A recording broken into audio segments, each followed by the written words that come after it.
Hello everyone, स्वागत है आपका हमारे चैनल एग्जाम प्रिपरेशन पे। और एग्जाम प्रिपरेशन में आज हम लोग बात करेंगे वैदिक सभ्यता और संस्कृति के बारे में। तो ये जो कोर्स लेके आया गया है वो बेसिकली मेंस के एग्जाम्स को ध्यान में रखकर लाया गया है। इसमें आप वैदिक सभ्यता और संस्कृति के बारे में डिटेल में देखेंगे। अगर अभी तक आपने हमारे चैनल को सब्सक्राइब नहीं किया है तो उसे सब्सक्राइब कर लीजिए। और वैदिक सभ्यता और संस्कृति के आधारित जो प्रश्न है वो मैंने ऑलरेडी कवर किया हुआ है। तो यहाँ पे मेंस के हिसाब से भी इसको प्रिपेयर किया गया है, तो इसे देखिएगा। चलिए बढ़ते हैं कोर्स की तरफ। तो सबसे पहले बात करते हैं कि ये प्राचीन इतिहास का पाठ है, वैदिक सभ्यता और संस्कृति। ठीक है। तो इसमें जो आता है कि सिंधु घाटी की सभ्यता के पतन हो जाने पर, मतलब जब सिंधु घाटी खत्म हो गया था, उसके पतन हो जाने पर भारत के अनेक भागों में विभिन्न संस्कृतियों का उदय हुआ। बहुत सारे संस्कृति जो है जन्म लिए, जिनमें से प्रमुख रूप से आर्य सभ्यता थी। और आर्य सभ्यता को ही वैदिक सभ्यता के रूप में जाना जाता है। ठीक है। आर्यों की सभ्यता को जानने के पुरातात्विक स्रोत नहीं के बराबर है, एवं साहित्य स्रोत में वैदिक साहित्य प्रमुख है। मतलब क्या है कि आर्यों की सभ्यता को जानने का अगर कोशिश करेंगे तो पुरातात्विक मतलब कि खुदाई वगैरह करके उतना स्रोत नहीं मिल पाया था, लेकिन इसका लिखावट जो है वो आसानी से मिला था। तो उसके स्रोत के आधार पे इसके बारे में हम लोग स्टडी करते हैं। वेदों से संबंधित होने के कारण ही आर्य सभ्यता को वैदिक संस्कृति कहा जाता है, क्योंकि ये वेदों से संबंधित है। ठीक है, इसमें वेदों के बारे में ज्यादा बताया गया है, इसीलिए इसको वैदिक संस्कृति कहा जाता है। इंग्लिश में इसको वैदिक कल्चर कहा जाता है। सिंधु घाटी सभ्यता के पश्चात भारत में जिस नवीन सभ्यता का विकास हुआ उसे ही आर्य अथवा वैदिक सभ्यता के नाम से जाना जाता है। इस काल की जानकारी हमें मुख्यतः वेदों से प्राप्त होती है, जिनमें से ऋग्वेद सर्व प्राचीन होने के कारण सर्वाधिक महत्वपूर्ण है। वैदिक काल को ऋग्वैदिक या पूर्व वैदिक काल कहते हैं, जो कि 1500 से 1000 ईसा पूर्व तक था, तथा उत्तर वैदिक काल 1000 ईसा पूर्व से 600 ईसा पूर्व में बांटा गया था।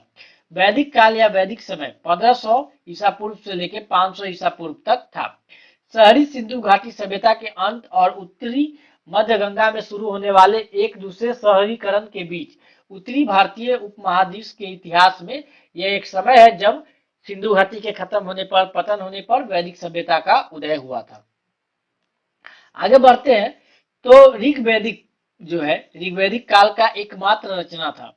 इसमें 10 मंडल यानी कि डिवीजन और 1028 सूत्र, हाइम्स कहते हैं इसको इंग्लिश में। इसकी रचना 1500 ईसा पूर्व से 1000 ईसा पूर्व के मध्य हुई। इसमें कुल 10 मंडलों में से दूसरों से 7वें मंडल तक सबसे प्राचीन माना जाता है। मतलब ये मंडल दूसरा से 7वां सबसे प्राचीन था। ऋग्वेद की अनेक भाषाएं, जो अनेक बात था भाषा था, जैसे कि फारसी भाषा के प्राचीनतम ग्रंथ अवेस्था से भी मिलती है। और गौर करने वाली बात यह है कि इन दोनों धर्म ग्रंथों में देवी देवता और सामाजिक वर्गों के नाम भी मिलते जुलते हैं। ऋग्वैदिक काल की सबसे महत्वपूर्ण नदी जो है सिंधु का वर्णन ऋग्वेद में आया है। इसके अतिरिक्त गंगा का एक बार और यमुना का 3 बार उल्लेख किया गया, मतलब उसका नाम लिया गया है। और ऋग्वेद में नदियों की कुल संख्या लगभग 25 बताई गई है। ऋग्वेद में सरस्वती नदी को सर्वाधिक पवित्र बताया गया है और इसे नदीतरमा अर्थात नदियों में प्रमुख व नदियों की माता, मदर ऑफ रिवर कहकर पुकारा गया है। ऋग्वेद में हिमालय एवं उसकी चोटी मुजवंत का उल्लेख भी मिलता है। वैदिक काल को मुख्यतः 2 भागों में बांटा जा सकता है, एक ऋग्वैदिक काल, एक उत्तर वैदिक काल। ऋग्वैदिक काल आर्यों के आगमन के तुरंत बाद का काल था, जिसमें कर्म कांड गौर थे। पर उत्तर वैदिक काल में हिंदू धर्म में कर्म कांडों की प्रमुखता बढ़ गई। अब बात करते हैं उत्तर वैदिक काल, यानी कि जो 1000 ईसा पूर्व से 600 ईसा पूर्व तक था उसके बारे में। तो ऋग वैदिक काल में आर्यों का निवास स्थान सिंधु और सरस्वती नदियों के बीच में था। बाद में यह संपूर्ण उत्तर भारत में फैल चुके थे। सभ्यता का मुख्य क्षेत्र जो है गंगा और उसकी सहायक नदियों का मैदान हो गया था, और गंगा को आज भारत की सबसे पवित्र नदी माना जाता है। इस काल में विश्व का विस्तार होता गया और कई जन विलुप्त हो गए। भारत, त्रिशु और तुर्वस जैसे जन राजनीति हलकों से गायब हो गए, जबकि पूर्व पहले से अधिक शक्तिशाली हो गए। पूर्वी उत्तर प्रदेश उत्तर प्रदेश और बिहार में कुछ नए राज्यों का विकास हो गया, जैसे काशी, कौशल, विदेह को मिथिला भी कहा जाता था, मगध और अंग। ऋग वैदिक काल में सरस्वती नदी को सबसे महत्वपूर्ण माना गया है, जो बताया मैंने अभी, और गंगा का एक बार और यमुना नदी का उल्लेख 3 बार हुआ है। इस काल में कौशाम्बी नदी में पहली बार पक्की ईंटों का प्रयोग किया गया था। इस काल में वर्ण व्यवसाय के बजाय जन्म के आधार पर निर्धारित होता था। अब बात करते हैं राजनीति स्थिति की। तो ऋग्वैदिक काल जो है मुख्यतः एक कबीलाई व्यवस्था वाला शासन था, जिसमें सैनिक भावना प्रमुख थी। राजा को गोमत भी कहा जाता था। वैदिक काल में राजतंत्र प्रणाली प्रचलित थी। इसमें शासन का प्रमुख राजा होता था। राजा वंशानुगत तो होता था, परंतु जनता उसे हटा सकती थी। वह क्षेत्र विशेष का नहीं बल्कि जन विशेष प्रधान होता था, मतलब लोगों के लिए सोचना होता था उनको। राजा युद्ध का नेतृत्व करता था, उसे कर वसूलने का अधिकार नहीं था। जनता द्वारा स्वेच्छा से दिए गए भाग से उसका खर्च चलता था। सभा, समिति और विधेय नामक प्रशासनिक संस्थाएं थे। ऋग्वैदिक देवताओं की कुल संख्या 33 बताई गई है, जो ब्रह्मांड यूनिवर्स के 3 भागों पृथ्वी, आकाश एवं अंतरिक्ष के अनुरूप ही 3 भागों में विभाजित है, परंतु इसका कोई वरीयता क्रम नहीं है। कौन ऊपर रहेगा कौन नीचे रहेगा ऐसा कुछ नहीं बताया गया। ऋग्वैदिक में देवताओं गॉड में इंद्र, अग्नि, वरुण, सोम, सविता, सूर्य, मरुत, विष्णु, पर्जन्य, उषा आदि 11 देवता प्रमुख है। ऋग्वेद के सूक्तों में प्रायः इन्हीं देवताओं की स्तुति प्रमुख रूप से लिखी गई है। ऋग्वेद में सबसे महत्वपूर्ण देवता इंद्र को पुनर्नंदर भी कहा गया है। उन्हें वर्षा का देवता भी माना गया है। ऋग्वेद में इंद्र की स्तुति में 250 सूक्त है। इंद्र को रचेष्ट, विजेंद्र, सोमपाल, सत्कृत, वृत्रहन एवं मधवा भी कहा गया है। ऋग्वेद के दूसरे महत्वपूर्ण देवता अग्नि है। अब बात करते हैं वैदिक साहित्य की। तो ऋग्वेद ये सबसे प्राचीन वेद है। इसमें अग्नि, इंद्र, मित्र, वरुण आदि देवताओं की स्तुति संग्रहित है। सामवेद ऋग्वैदिक श्लोक को गाने के लिए चुनकर धुनों को बांटा गया। इन्हीं पूर्ण विंशत संकलन का नाम सामवेद पड़ा। इनमें दी गई रचनाएं उपासना, धार्मिक अनुष्ठानों के अवसर पर स्पष्ट तथा लयबद्ध रूप से गाई जाती थी। यजुर्वेद इसमें ऋचाओं के साथ साथ गाते समय किए जाने वाले अनुष्ठानों का भी पद एवं गद्य दोनों में वर्णन है। यह यज्ञ संबंधी अनुष्ठानों पर प्रकाश डालता है। अथर्ववेद यह वेद जन सामान्य की सामाजिक एवं धार्मिक परिस्थितियों को जानने के लिए इस काल का सबसे महत्वपूर्ण ग्रंथ है। इसमें लोक परंपराओं, धार्मिक विचार, विपत्तियों और व्याधियों के निवारण संबंधी तंत्र मंत्र संग्रहित है। वेदत्रयी ऋग्वेद, यजुर्वेद एवं सामवेद तीनों को मिलाकर वेदत्रयी बोलते हैं। संहिता चारों वेद के सम्मिलित रूप को संहिता बोलते हैं। उपनिषद 108 को मिला के उपनिषद बनता है। वेदांत क्रिया, कल्प, व्याकरण, निरुक्त, छंद और ज्योतिष को मिला के वेदांत बनता है। अब वैदिक संस्था के संस्थापक कौन थे? आर्य थे। आर्य सर्वप्रथम पंजाब एवं अफगानिस्तान में बसे। मैक्स मुलर ने आर्यों का मूल निवास स्थान मध्य एशिया को माना है। आर्यों द्वारा विकसित सभ्यता ग्रामीण सभ्यता थी। आर्यों की भाषा संस्कृत थी। वैदिक सभ्यता की जानकारी के स्रोत वेद है। आर्यों ने ऋग्वेद की रचना की। ऋग्वेद द्वारा जिस काल का विवरण प्राप्त होता है उसे ऋग्वैदिक काल कहा जाता है। असमतो मां सदगम्य ऋग्वेद से लिया गया है। यहाँ पे उपनिषदों की संख्या 108, महापुराणों की संख्या 18 और वेदांत की संख्या 6। अब यहाँ पे कुछ देवताओं और उनसे संबंधित कुछ बात लिखी गई है। इंद्र को युद्ध का नेता एवं वर्षा का देवता माना जाता है। अग्नि को देवता एवं मनुष्य के बीच का मध्यस्थ मतलब बीच वाला बोला जाता है। वरुण पृथ्वी एवं सूर्य के निर्माता, सूर्य का समुद्र का देवता, विश्व के निर्णायक शासक, सत्य का प्रतीक, ऋतु परिवर्तन एवं दिन रात का कर्ता बोला गया है। देवों को आकाश का व्योम होता है, व्योम आकाश का देवता। सोम वनस्पति देवता। उषा प्रगति एवं उत्थान देवता। मरुत आंधी तूफान का देवता। पूषण पशुओं का देवता। विष्णु विश्व के संरक्षण और पालन करता। प्रमुख दर्शन एवं उसके प्रवर्तक यह चारवाक का प्रवर्तक जो है चावाक थे, योग के पतंजलि, सांख्य के कपिल, न्याय के गौतम, वैशेषिक के कनक या उल्लूक, पूर्व मीमांस के जैमिनी, उत्तर मीमांस के बादरायन। सामाजिक व्यवस्था। ऋग्वैदिक समाज 4 वर्णों में विभक्त था, ब्राह्मण, क्षत्रिय, वैश्य और शूद्र। यह विभाजन व्यवसाय पर आधारित था। ऋग्वेद के 10वें मंडल के पूर्व सूत्र में चतुर्वर्णों का उल्लेख मिलता है। इस 10वें मंडल में कहा गया है, ब्राह्मण परम पुरुष के मुख से, क्षत्रिय उनकी भुजाओं से, वैश्य उनकी जांघों से एवं शूद्र उनके पैरों से उत्पन्न हुए हैं।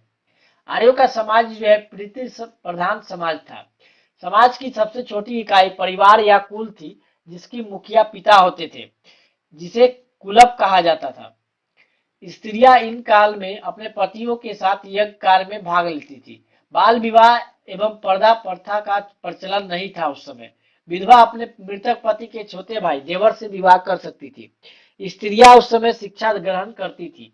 जीवन भर अविवाहित रहने वाले महिलाओं को अमाजु कहा जाता था। आर्य मुख्यतः 3 प्रकार के वर्णों का उपयोग करते थे, वास, अधिवास और उष्णीयस। आर्यों का मुख्य पेय पदार्थ सोमरस था। यह वनस्पति से बनाया जाता था। आर्य के मनोरंजन के मुख्य साधन थे संगीत, रथ दौड़, घुड़दौड़ और द्यूत क्रीड़ा। ऋग्वैदिक अर्थव्यवस्था के बारे में जानते हैं। आर्यों का मुख्य व्यवसाय पशुपालन एवं कृषि था।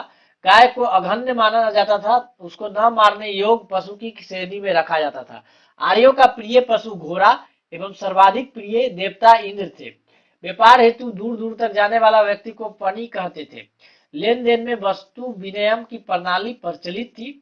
ऋण देकर ब्याज लेने वाला व्यक्ति को वेकनाउट या सूदखोर कहा जाता था। आर्यों द्वारा खोजी गई धातु लोहा थी, जिसे श्याम अयस कहा जाता था। तांबे को लोहित अयस कहा जाता था। उत्तर वैदिक काल। उत्तर वैदिक काल में इंद्र के स्थान पर प्रजापति सर्वाधिक प्रिय देवता हो गए थे। उत्तर वैदिक काल में राजा के राज्याभिषेक के समय राजस्व यज्ञ का अनुष्ठान किया जाता था। उत्तर वैदिक काल में वर्ण व्यवसाय की बजाय जन्म के आधार पर निर्धारित होने लगे थे।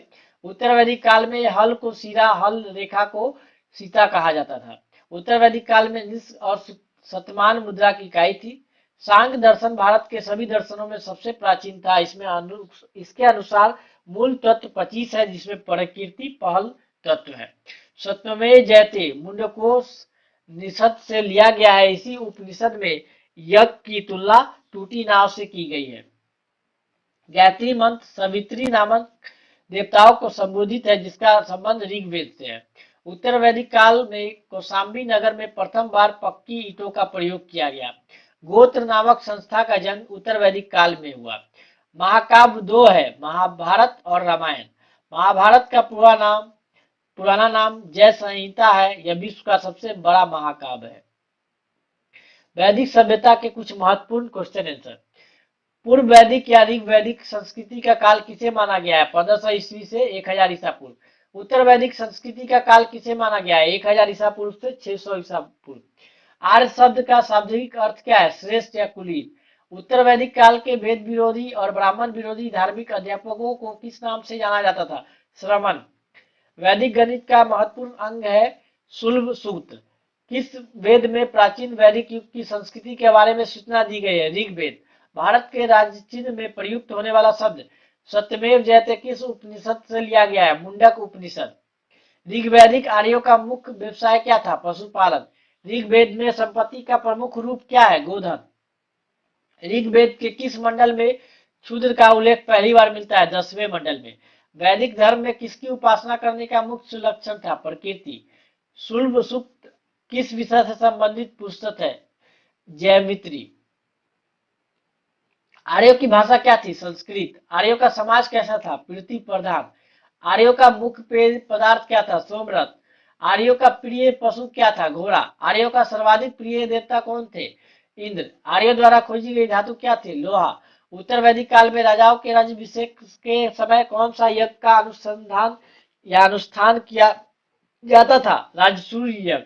उत्तर वैदिक काल में वर्ण व्यवस्था किस पर आधारित थी? जन्म के आधार पर। ऋग वैदिक काल में वर्ण व्यवस्था किस पर आधारित थी? व्यवसाय पर। उत्तर वैदिक काल में मुद्रा की इकाई क्या थी? निषक और शतमान। भारत के सभी दर्शनों में सर्वाधिक प्राचीन दर्शन कौन है? सांख्य दर्शन। सांख्य दर्शन में पहला तत्व कौन सी है? प्रकृति। महाभारत का पुराना नाम क्या है? जय संहिता। विश्व का सबसे बड़ा महाकाव्य क्या है? महाभारत।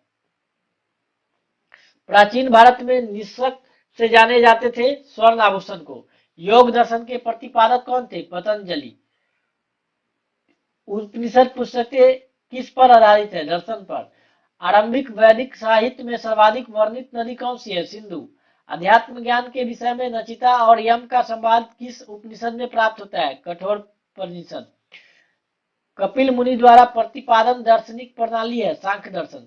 कर्म का सिद्धांत किस दर्शन से संबंधित है? मीमांसा से। वैदिक युगीन सभा मंत्री परिषद से। वैदिक युग में प्रचलित लोकप्रिय शासन प्रणाली थी गणतंत्र। भारतीय दर्शन के आरंभिक विचारधारा है सांख्य।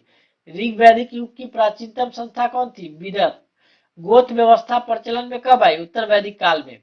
वैदिक युग में यव किसे कहा जाता था? जौ को। असमतो माँ सदगमय कहाँ से लिया गया है? ऋग्वेद। आर्य बाहर से आकर भारत में सर्वप्रथम कहाँ बसे थे? पंजाब। वैशेषिक दर्शन के प्रतिपादन कौन थे? उलूक या कनान। वेदांत या उत्तर मीमांस दर्शन के प्रतिपादक कौन थे? बादरायण। मीमांस या पूर्व मीमांस दर्शन के प्रतिपादक कौन थे? जैमिनी। किस काल में अछूत की अवधारणा स्पष्ट रूप से उदित हुई? धर्मशास्त्र के काल में। प्रसिद्ध 10 राजाओं का युद्ध दासराज युद्ध किस नदी के तट पर लड़ा गया? परुशनी रावी नदी के तट पर। गायत्री मंत्र किस पुस्तक से लिया गया? ऋग्वेद। न्याय दर्शन को प्रचारित किसने किया? तो गौतम ने। विपाशा नदी आधुनिक नाम क्या है? ब्यास। कुंभा नदी का आधुनिक नाम क्या है? काबुल। उपनिषदों की कुल संख्या कितनी है? 108। वेदांत की संख्या कितनी है? 6। महापुराणों की संख्या कितनी है? 18। ऋग वैदिक काल में आंधी तूफान का देवता का क्या नाम है? मरुत। ऋग वैदिक काल में ऋतु परिवर्तन एवं दिन रात के देवता को किसे माना जाता है? वरुण को।